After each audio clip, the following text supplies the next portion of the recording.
This year saw a lot of great moments in the NBA, so to recap, I will be handing out awards to players that deserve them. Since the preseason, it's been a two-man race for Rookie of the Year.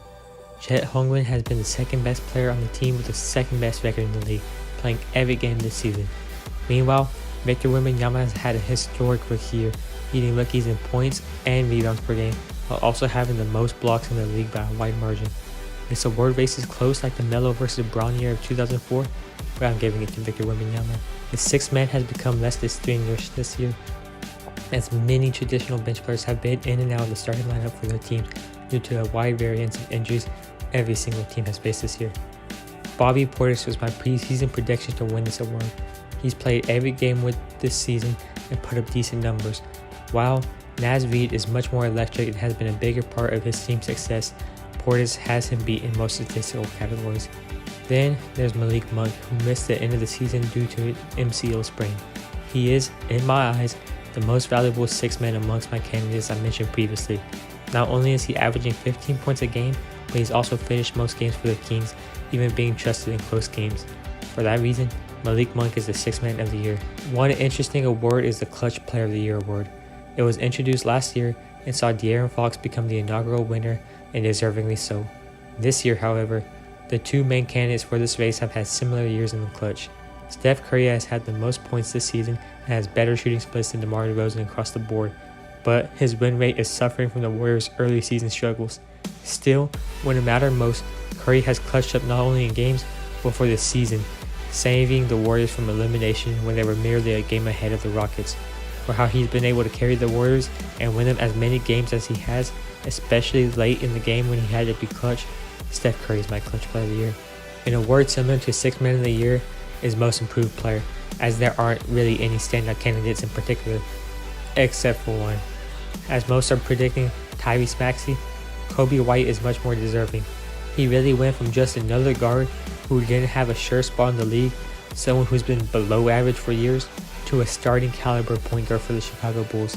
His increase in confidence is tremendous, and that's why I'm giving him the award over Tyrese Maxey. An award that means much more in the NFL than the NBA is Coach of the Year. A lot of past winners have recently gotten fired within 3 years of winning the award, but we still give it to coaches who turn a team around instead of the best overall coach.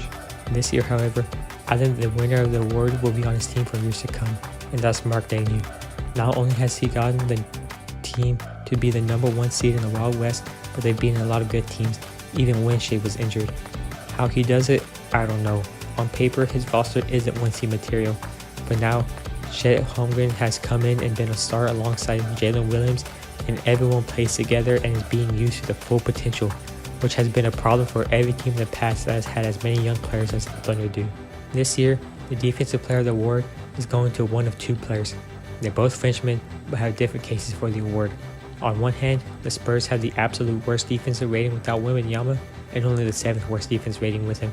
Meanwhile, the Timberwolves are still a top 5 defense when Gobert isn't playing. Additionally, Wembanyama had 254 blocks and 88 steals, compared to Gobert's 162 blocks and 52 steals. However, Rudy Gobert has anchored the league's best defense. He's more avoided by players for sure, and he's not a freelancer who stands in the middle of the court on defense. While Wembanyama has better stats for sure, his presence isn't as impactful as Gobert's, so Rudy Gobert is the Defensive Player of the Year. Lastly, the coveted MVP. It's a recognition of outstanding skill, leadership, and contribution to the team's success on the court. Too early, fans counted out Giannis Antetokounmpo, saying things like all he does is run and dunk. He's been the most productive player on an otherwise dysfunctional Bucks team. Look at the roster, and you see they don't really have as much talent as most other teams. They depend on Giannis to run and dunk, and he's the only reason the Bucks are even the 3 seed. Comparing Jokic and Giannis clears as he scores 5 more points a game, is a better defender no matter how much he's improved, and can't have the first half player debate used against him as it's applied to Jokic this season too. So the real debate is whether Giannis or Luka deserve the award, and it's pretty clear to me, as Luka has led the league in scoring. He's gotten his team to over 50 wins with a pretty much lackluster front court alongside Kyrie Irving, and you could tell that he's very hungry for this award. That's why he's been playing as many games as he has. Combine that with his great rebounding forward guard and his elite playmaking being a top 3 playmaker in the league easily, alongside Tyrese Halliburton and Nikola Jokic. Luka Doncic has been the best player this year. That's the bottom line. Thank you for watching. See you tomorrow.